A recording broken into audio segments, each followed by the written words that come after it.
സൂറത്തു യാസീനിലെ 54-ാമത്തെ ആയത്ത് എല്ലാവരും ഇടുക്കി. ഇവിടെ പറയാൻ പോകുന്ന വിഷയം ലോഇനെ കുറിച്ചാണ്.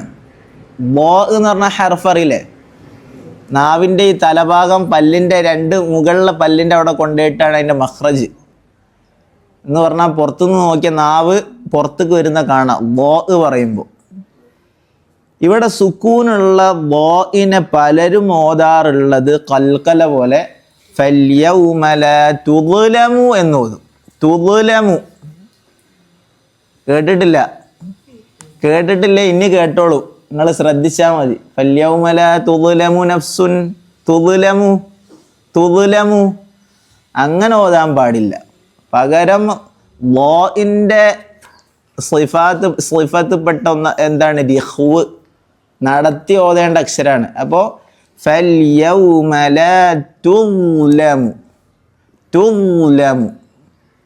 എന്താ ബിശ്റിന് മനസ്സിലായില്ല? ചിരിക്കുണ്ടല്ലോ.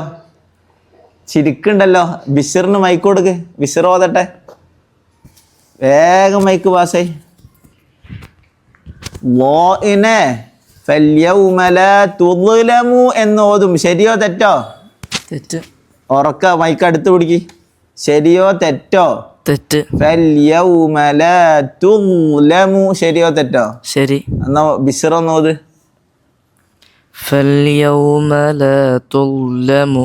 ഓക്കെ, തെറ്റായ രൂപം ഓത്. ഫല്യൗമല തുദ്ലമു. അടിപൊളി.